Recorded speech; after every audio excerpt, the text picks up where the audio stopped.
15 ಪರೀಕ್ಷಾ ಕೇಂದ್ರಗಳನ್ನು ಮಾಡ್ಕೊಂಡಿದ್ದೀವಿ. ಟಿ ಎಕ್ಸಾಮನ್ನು ಮಾಡ್ತಾ ಇದ್ದೀವಿ. 2 ಅವಧಿಯಲ್ಲಿ ಆಗುತ್ತೆ. ಬೆಳಿಗ್ಗೆ ಸೆಷನ್ ಒಂದಿರುತ್ತೆ, ಮಾರ್ನಿಂಗ್ ಸೆಷನ್ ಒಂದಿರುತ್ತೆ, ಆಫ್ಟರ್ನೂನ್ ಸೆಷನ್ ಒಂದಿರುತ್ತೆ. ಈಗಾಗಲೇ ನಾವು 3 ಮೆನ್ ಕಮಿಟಿಯನ್ನು ಮಾಡಿದ್ವಿ. ಅಪರ ಜಿಲ್ಲಾಧಿಕಾರಿಗಳು ಇರ್ತಾರೆ, ಟ್ರೆಜರಿ ಆಫೀಸರ್ಸ್ ಇರ್ತಾರೆ, DDPI ಇರ್ತಾರೆ. ಅವ್ರು 3 ಜನದ 3 ಮೆನ್ ಕಮಿಟಿ. ಅವರು ಕ್ವಶನ್ ಪೇಪರ್ಸನ್ನು ಬಂದಾಗ ಟ್ರೆಜರಿಯಲ್ಲಿ ಇಡೋಂಥದ್ದು ಮತ್ತು ಟ್ರೆಜರಿಯಿಂದ ಸಂಬಂಧಪಟ್ಟಂಥ ಪರೀಕ್ಷಾ ಕೇಂದ್ರಗಳಿಗೆ ಕಳಿಸ್ಕೊಡೋಂಥ ಕೆಲಸ ಏನಿದೆ ಅದನ್ನು ಮಾಡ್ತಾರೆ. ಇದರ ಅಡಿಯಲ್ಲಿ ಸುಮಾರು 15 ಪರೀಕ್ಷಾ ಕೇಂದ್ರದ ಮೇಲ್ವಿಚಾರಕರನ್ನು ಈಗಾಗಲೇ ನೇಮಕ ಮಾಡಿದ್ದೀವಿ. ಅವರು ಮೇಲ್ವಿಚಾರಕರುಗಳು 15 ಪರೀಕ್ಷಾ ಕೇಂದ್ರಗಳಿಗೆ ಬೇಕಾಗ್ತಕ್ಕಂಥ ಕೊಠಡಿ ಮೇಲ್ವಿಚಾರಕರನ್ನು ನೇಮಕ ಮಾಡ್ತಕ್ಕಂಥದ್ದು, ಅವರಿಗೆ ತರಬೇತಿಯನ್ನು ಕೊಡ್ತಕ್ಕಂಥದ್ದು ಎಲ್ಲದನ್ನು ಕೂಡ ಮಾಡಿದ್ದೀವಿ. ಹಾಗೆಯೇ ಕುಡಿಯೋ ನೀರು, ಬೆಳಕಿನ ವ್ಯವಸ್ಥೆ, ವಿಶೇಷ ಚೇತನರಿಗೆ ಪರೀಕ್ಷೆಯನ್ನು ಬರೀಲಿಕ್ಕೆ ವ್ಯವಸ್ಥೆ ಮಾಡ್ತಕ್ಕಂಥದ್ದೇನಿದೆ ಅದೆಲ್ಲ ಒಂದು ನಿಗಾವನ್ನು ವಹಿಸಿದ್ದೀವಿ. ಮತ್ತು ಪ್ರತಿಯೊಂದು ಪರೀಕ್ಷಾ ಕೇಂದ್ರಗಳಲ್ಲೂ ಕೂಡ CC ಕ್ಯಾಮ್ರಾಗಳನ್ನು ಹಾಕಿದ್ದೀವಿ. ಮತ್ತು ಎಲ್ಲ CC ಕ್ಯಾಮ್ರಾಗಳು ಕೂಡ ಸಮರ್ಪಕವಾಗಿ ಕೆಲಸ ಮಾಡ್ತಕ್ಕಂಥ ನಿಟ್ಟಿನಲ್ಲಿ ಒಂದು ಮಾಹಿತಿಯನ್ನು ನಾವು ತೆಗೆದುಕೊಂಡಿದ್ದೀವಿ.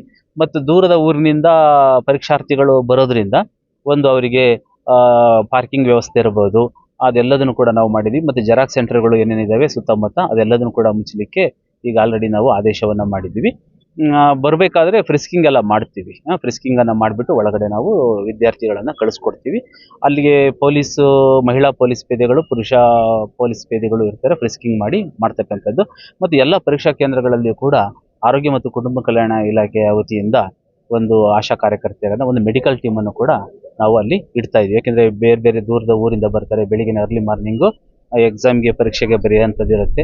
ಹಾಗಾಗಿ ಅವರ ಒಂದು ಆರೋಗ್ಯದ ಬಗ್ಗೆನೂ ಕೂಡ ನಿಗಾ ವಹಿಸಲಿಕ್ಕೆ ಆ ಕೆಲಸವನ್ನು ಕೂಡ ಮಾಡಿದ್ವಿ. ಪರೀಕ್ಷೆ ಬರೀತಕ್ಕ ವಿದ್ಯಾರ್ಥಿಗಳೆಲ್ಲರೂ ಕೂಡ ಸಮಯಕ್ಕೆ ಸರಿಯಾಗಿ ನೀವು ಪರೀಕ್ಷಾ ಕೊಠಡಿ ಒಳಗಡೆ ಇರಬೇಕು. ನಿಗದಿತ ಸಮಯದಿಂದ ಏನಾದರೂ ಹೆಚ್ಚುವರಿಯಾಗಿ ಬಂದರೆ ಅವಕಾಶವನ್ನು ಕಲ್ಪಿಸಲಿಕ್ಕೆ ಆಗೋದಿಲ್ಲ. ನಿಮ್ಮೆಲ್ಲರಿಗೂ ಕೂಡ ಈಗ ಆಲ್ರೆಡಿ ಸೂಚನೆಗಳನ್ನು ನಾವು ಕೊಟ್ಟಿದ್ದೀವಿ. ಹಾಗಾಗಿ ಮಾರ್ನಿಂಗ್ ಸೆಷನ್ ಇರ್ಬೋದು, ಈವ್ನಿಂಗ್ ಮಧ್ಯಾಹ್ನದ ಸೆಷನ್ ಇರ್ಬೋದು, ಅವೆರಡು ಸೆಷನ್ನಿನ ಸಮಯವನ್ನು ನೀವು ನೋಡಿಕೊಂಡು ಬನ್ನಿ. ಆಮೇಲೆ ನಿಮಗೆ OMR ಶೀಟನ್ನು ನಿಮಗೆ ಪ್ರತ್ಯೇಕವಾಗಿ ಯಾವ ವಿದ್ಯಾರ್ಥಿಗಳಿಗೆ ಯಾವ್ಯಾವ OMR ಶೀಟ್ ಕೊಡಬೇಕು ಅಂತ ಇದೆಯೋ ಅದೇ OMR ಶೀಟನ್ನೇ ನಾವು ಕೊಡ್ತಾ ಇದ್ದೀವಿ. ಸೊ ಹಾಗಾಗಿ ಪರೀಕ್ಷೆ ಬರೀತಕ್ಕಂಥ ಎಲ್ಲ ಅಭ್ಯರ್ಥಿಗಳಿಗೂ ಕೂಡ ಸಕ್ಸಸ್ ಆಗಲಿ ಅಂತೇಳಿ ನಾನು ವಿಶ್ ಮಾಡ್ತೀನಿ. ಹೌದು, ಈಗ ಎಕ್ಸಾಮ್ ಹೇಗಿದೆ ಅಂದರೆ TET ಅವರು ಈಗ ಟ್ರೈನಿಂಗ್ ಪಡ್ಕೊಂಡಿದ್ರು ಕೂಡ TETಯನ್ನು ಫಸ್ಟು ಮಾಡಲೇಬೇಕು. TET ಅಂದರೆ ಟೀಚರ್ ಎಲಿಜಿಬಿಲಿಟಿ ಟೆಸ್ಟ್ ಪಾಸ್ ಆಗಬೇಕು. ಇದಾದಮೇಲೆ ಮತ್ತೆ CET ಮಾಡ್ತಾರೆ, ಗೊತ್ತಾಯ್ತಲ್ಲ. CET ಆದಮೇಲೆ CETಲಿ ಯಾರು ಎಲಿಜಿಬಲ್ ಆಗ್ತಾರೆ ಅಂಥವರಿಗೆ ಟೀಚರ್ ಪೋಸ್ಟ್ ಸಿಗುತ್ತೆ. ಸರ್, ಈಗಾಗಲೇ ಸರ್ಕಾರಿ ಶಾಲೆಯಲ್ಲಿ ಶಿಕ್ಷಕರಾಗಿ ನೇಮಕ ಆಗಿರ್ತಕ್ಕಂಥ ಸರ್ಕಾರಿ ಶಿಕ್ಷಕರು ಇದರಲ್ಲಿ ಪಾಲ್ಗೊಳ್ತಿದ್ದಾರೆ ಅನ್ನೋದು ಇಲ್ಲ, ಅದ್ರದ್ದು ನನಗೆ ಮಾಹಿತಿ ಇಲ್ಲ. ನಮಗೇನು ಪರೀಕ್ಷೆ ಬರೀಲಿಕ್ಕೆ ಬರ್ತಕ್ಕಂಥ ಎಷ್ಟು ಜನ ಇದ್ದಾರೆ ಅಂತಕ್ಕಂಥ ಒಂದು ಮಾಹಿತಿ ಇದೆ. ಪರೀಕ್ಷೆಗೆ ಬೇಕಾದಂತೆ ಎಲ್ಲ ಸಿದ್ಧತೆಗಳು ಏನಿದೆ ಅದನ್ನೆಲ್ಲದನ್ನು ಕೂಡ ಮಾಡ್ಕೊಂಡಿದ್ದೀವಿ. ನಾಳೆನೇ ಪರೀಕ್ಷೆ. ಸರ್, ಮೇಲ್ವಿಚಾರಕರು ಇದಾರಲ್ಲ, ಕೊಠಡಿ ಮೇಲ್ವಿಚಾರಕರು ಎಲ್ಲ ಸರ್ಕಾರಿ ನೌಕರರೇ ತಗೊಂಡಿದ್ದಾರೆ? ಎಲ್ಲ ಸರ್ಕಾರಿ ನೌಕರರನ್ನ ಮಾತ್ರ ತಗೊಂಡಿದ್ದೀವಿ. ಇಲ್ಲಿ ಯಾವುದೇ ಬೇರೆ ಸರ್ಕಾರೇತರ ಶಿಕ್ಷಕರನ್ನ ನಾವು ನೇಮಕ ಮಾಡ್ಕೊಂಡು ಒಳಗಡೆ ಮಾಡುವಂಥದ್ದು ಏನಿದೆ? ಈಗಾಗಲೇ ರೈಲ್ವೆ ಡಿಪಾರ್ಟ್ಮೆಂಟ್ನವರಿಗೆ ನಾವು 11 ಎಕರೆ 8 ಗುಂಟೆ ಜಮೀನನ್ನು ನಾವು ಗೌರಿಬಿದನೂರಿನಲ್ಲಿ ಗುರುತಿಸಿದ್ದೀವಿ. ಅದು ರೈಲ್ವೆ ಪ್ಯಾರಲಲ್ ಲೈನ್ ಏನಿದೆ ಅದಕ್ಕೆ ಪ್ಯಾರಲಲ್ ಆಗಿ ಐತೆ ಜಮೀನು. ಅದನ್ನ ಈಗ ಆಲ್ರೆಡಿ ನಾವು ರೈಲ್ವೆ ಡಿಪಾರ್ಟ್ಮೆಂಟ್ನವರಿಗೆ ಕೊಟ್ಟಿದ್ದೀವಿ. ಆ ಒಂದು ವಿಷಯದಲ್ಲಿ ಈಗ ಅವರು ರೈಲ್ವೆ ಡಿಪಾರ್ಟ್ಮೆಂಟ್ನವರು ಅದನ್ನು ನೋಡಿಕೊಂಡು ಅಕ್ಸೆಪ್ಟ್ ಮಾಡ್ತು ಅಂದರೆ ನಮಗೆ ಶಿಡ್ಲಘಟ್ಟ ಸರ್ಕಲ್ನಿಂದ ಮುಂದೆ ಏನು ಸರ್ ಎಂ ವಿಶ್ವೇಶ್ವರಯ್ಯ ಸ್ಕೂಲಿಂದ ಹಿಡಿದು ಅಣಕನೂರು ಗೇಟ್ ಏನು ಬರುತ್ತೆ ಅಲ್ಲಿ ತನಕ ಕೂಡ ಕೆಲಸ ಮಾಡಲಿಕ್ಕೆ ಅನುಕೂಲ ಆಗುತ್ತೆ. ಅವರು ಆಲ್ಟರ್ನೇಟಿವ್ ಲ್ಯಾಂಡ್ ಕೇಳಿದ್ರು. ಆಲ್ಟರ್ನೇಟಿವ್ ಲ್ಯಾಂಡನ್ನು ಈಗ ಆಲ್ರೆಡಿ ಗುರುತಿಸಿದ್ದೀವಿ.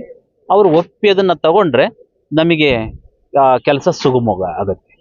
ಹಾಗೆಯೇ ನಾವು ನಿನ್ನೆನೂ ಕೂಡ ಒಂದು ಸಂಚಾರಿ ನಿಯಮಗಳ ಕುರಿತಂತೆ ಒಂದು ಜಾಥಾವನ್ನು ಮಾಡಿದ್ದೀವಿ. COR ಅವರು, ಪೊಲೀಸ್ ವರಿಷ್ಠಾಧಿಕಾರಿಗಳು, ಡಿಸ್ಟ್ರಿಕ್ಟ್ ಜಡ್ಜ್ ಅವರು ನಿನ್ನೆ ಉಚಿತವಾದಂಥ ಹೆಲ್ಮೆಟನ್ನು ಕೂಡ ನಾವು ಕೊಟ್ಟಿದ್ದೀವಿ. ಡಿಸೆಂಬರ್ 12ರಿಂದ ಕಡ್ಡಾಯವಾಗಿ ಹೆಲ್ಮೆಟನ್ನು ಧರಿಸ್ಬೇಕು ಎಂಬತಕ್ಕಂಥದ್ದು ಕಡ್ಡಾಯ.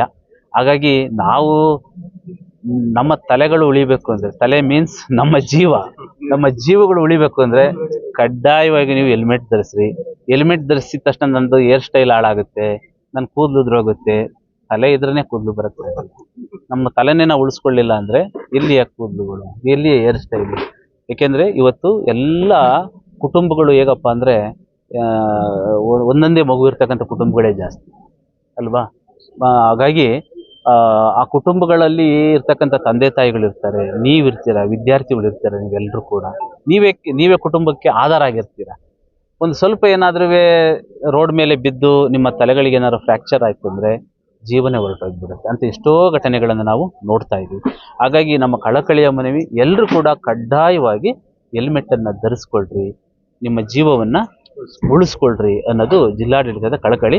ಇದನ್ನು ನೀವು ಪಾಲನೆ ಮಾಡಬೇಕು. ಪಾಲನೆ ಮಾಡಲಿಲ್ಲ ಅಂದರೆ ನಿಯಮಾನುಸಾರ ದಂಡ ಪ್ರಕ್ರಿಯೆ ಏನಿದೆ ಆ ದಂಡ ಪ್ರಕ್ರಿಯೆಯನ್ನು ನಾವು ಜಾರಿಗೊಳಿಸ್ತೀವಿ. ಸರ್, ಹೆಲ್ಮೆಟ್ ಅದಕ್ಕೆ ಯಾವುದೇ ರೀತಿ ಮುಲಾಜ್ ನೋಡಿದಿರ? ಖಂಡಿತ ಯಾರೇ ಆಗಲಿ ಈ ಥರ ಪೊಲೀಸ್ನವರು ಇಂಥ ಬೈಕ್ ಸವಾರರನ್ನ ಹೆಲ್ಮೆಟ್ ಇಲ್ಲ ಅಂತೇಳಿ ಹಿಡಿದಾಗ ಯಾರು ಕೂಡ ರೆಕಮೆಂಡ್ ಮಾಡಕ್ಕೆ ಹೋಗೋದು ಅಷ್ಟು ಒಳ್ಳೇದಲ್ಲ. ಯಾಕೆಂದರೆ ನಾಳೆ ಏನಾದರೂ ಅವನು ಎಷ್ಟೋ ನಾವು ನೋಡ್ತಾ ಇರ್ತೀವಿ, ಮೊಬೈಲ್ ಬಳಕೆ ಮಾಡ್ತಾ ಇರ್ತಾರೆ, ಬೈಕ್ ಓಡಿಸ್ತಾ ಇರ್ತಾರೆ, ಒಂದು ಸೈಡಲ್ಲಿ ಕಿವಿಯಲ್ಲಿ ಕಿವಿಯಲ್ಲಿ ಇಟ್ಕೊಂಡು ಓಡಿಸ್ತಾ ಇರ್ತಾರೆ, ಮುಂದೆ ವೆಹಿಕಲ್ಸ್ಗಳು ಬರ್ತಾ ಇರ್ತವೆ, ಮುಂದೆ ಏನು ಬರುತ್ತಿರ್ತಾನೆ ಗೊತ್ತಾಗಲ್ಲ, ಅಡ್ಡ ಬರೋದು ಇವೆಲ್ಲ ಆಗಿ ಭಾಳ ಅನಾಹುತಗಳಾಗ್ತವೆ. ಹಾಗಾಗಿ ಎಲ್ಲ ಸಾರ್ವಜನಿಕರಿಗೆ ಎಲ್ರಿಗೂ ರಿಕ್ವೆಸ್ಟ್ ಏನಂದರೆ, ವಿತೌಟ್ ಹೆಲ್ಮೆಟ್ಟು ಇಲ್ದಂತಹ ಸವಾರರನ್ನ ಪೊಲೀಸ್ ಇಲಾಖೆಯವರು ಹಿಡಿದಾಗ ಯಾರು ಕೂಡ ಶಿಫಾರಸು ಮಾಡಲಿಕ್ಕೆ ಹೋಗಬೇಡ್ರಿ. ಯಾಕೆಂದರೆ ಪ್ರತಿಯೊಬ್ಬರು ಕೂಡ ಸಪೋರ್ಟ್ ಮಾಡಿರೋ ಮಾತ್ರನೇ ಜಾರಿ ತರಲಿಕ್ಕೆ ಸಾಧ್ಯ. ನಾವು ಮಾಡ್ತಿರೋದು ಸಾರ್ವಜನಿಕ ಉದ್ದೇಶದಿಂದ, ಸಾರ್ವಜನಿಕರ ಒಂದು ಪ್ರಾಣ ಉಳಿಲಿನ ಉದ್ದೇಶಕ್ಕೆ ಮಾಡ್ತಾ ಇದ್ದೀವಿ. ಹಾಗಾಗಿ ಎಲ್ಲರೂ ಕೂಡ ಕಡ್ಡಾಯವಾಗಿ ಹೆಲ್ಮೆಟನ್ನು ಧರಿಸಿ. ಸರ್, ಜಿಲ್ಲೆಯಲ್ಲಿ 30% ಇದ್ರ ಬಗ್ಗೆ ಏನು ಕ್ರಮ ಈಗ ಆಲ್ರೆಡಿ ಬಹಳಷ್ಟು ಅರಿವು ಕಾರ್ಯಕ್ರಮಗಳನ್ನು ಪೊಲೀಸ್ ಇಲಾಖೆ ಮತ್ತು ಜಿಲ್ಲಾ ಕಾನೂನು ಸೇವಾ ಪ್ರಾಧಿಕಾರದ ವತಿಯಿಂದ, ಜಿಲ್ಲಾಡಳಿತದ ವತಿಯಿಂದ ಮಾಡಿದ್ದೀವಿ. ಇಷ್ಟು ಅರಿವು ಮೂಡಿಸಿದಾಗಲೂ ಕೂಡ ಅವರು ಮಾತು ಕೇಳಲಿಲ್ಲ ಅಂದರೆ ಅನಿವಾರ್ಯವಾಗಿ ಅವರ ಪೇರೆಂಟ್ಸ್, ಈ ಕಾನೂನು ಆಗೇ ಇದೆ, ಅವ್ರ ಮಕ್ಕಳೇನಾದರೂ ಹೆಲ್ಮೆಟನ್ನು ಅಪ್ರಾಪ್ತರು ಚಾಲನೆ ಮಾಡಿದರೆ ಪೇರೆಂಟ್ಸ್ ಮೇಲೆ ಆಕ್ಷನ್ ತಗೊಳ್ಬೇಕು ಅಂತ ಇದೆ. ಮುಲಾಜಿಲ್ದೇ ಪೇರೆಂಟ್ಸ್ ಮೇಲೆ ಆಕ್ಷನ್ ತಗೊಳ್ಳೋಕೆ ಮುಂದಾಗುತ್ತೆ.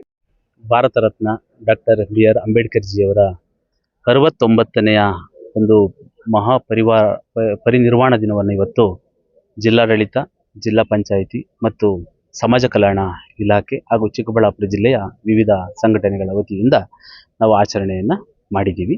ಮೊದಲಿಗೆ ಅಂಬೇಡ್ಕರ್ ಜಿಯವರ ಪ್ರತಿಮೆಗೆ ಮಾಲಾರ್ಪಣೆಯನ್ನು ಮಾಡಿ ನಂತರದಲ್ಲಿ ವೇದಿಕೆ ಕಾರ್ಯಕ್ರಮವನ್ನು ಹಮ್ಮಿಕೊಳ್ಳಲಾಗಿತ್ತು.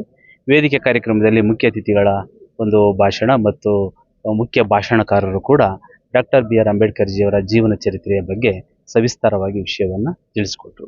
ಹಾಗಾಗಿ ಭಾರತ ರತ್ನ ಡಾಕ್ಟರ್ BR ಅಂಬೇಡ್ಕರ್ ಜಿಯವರು ಅಂದರೆ ಒಂದು ಭಾರತದ ಶಕ್ತಿ, ಭಾರತ ರತ್ನ ಅವರು.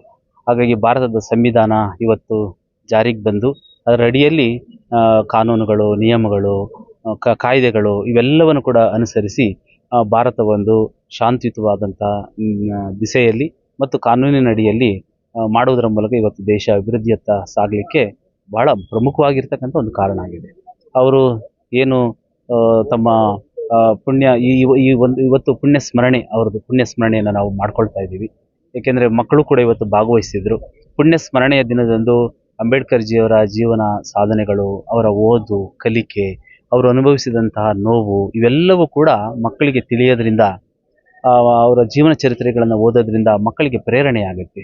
ಅವರು ಓದಿನಲ್ಲಿ ಬಹಳ ಮುಂದು. ಅವರನ್ನು ಸೂರ್ಯನಿಗೆ ನಾವು ಹೋಲಿಸ್ಬೋದು. ಜಗತ್ತಿಗೆ ಹೇಗೆ ಒಬ್ಬ ಸೂರ್ಯನು, ಹಾಗೆ ಈ ಒಂದು ದೇಶಕ್ಕೆ ಇರ್ಬೋದು, ಪ್ರಪಂಚಕ್ಕೆ ಇರ್ಬೋದು, ಜ್ಞಾನದ ತುತ್ತ ತುದಿಯಲ್ಲಿರ್ತಕ್ಕಂಥ ಜ್ಞಾನದ ಶಿಖರ ಅಂತೇಳಿ ನಾವು ಅವ್ರನ್ನ ಕರಿತೀವಿ. ಸೊ ಹಾಗಾಗಿ ಇವತ್ತು ಪುಣ್ಯ ಸ್ಮರಣೆಯ ದಿನದಂದು ಅಂಬೇಡ್ಕರ್ ಜಿಯವರ ಒಂದು ಕಾರ್ಯಕ್ರಮದಲ್ಲಿ ಭಾಗಿಯಾದಂಥ ಸರ್ವರಿಗೂ ಕೂಡ ಈ ಸಂದರ್ಭದಲ್ಲಿ ವಂದಿಸಲಿಕ್ಕೆ ಇಚ್ಛೆಪಡ್ತೀನಿ.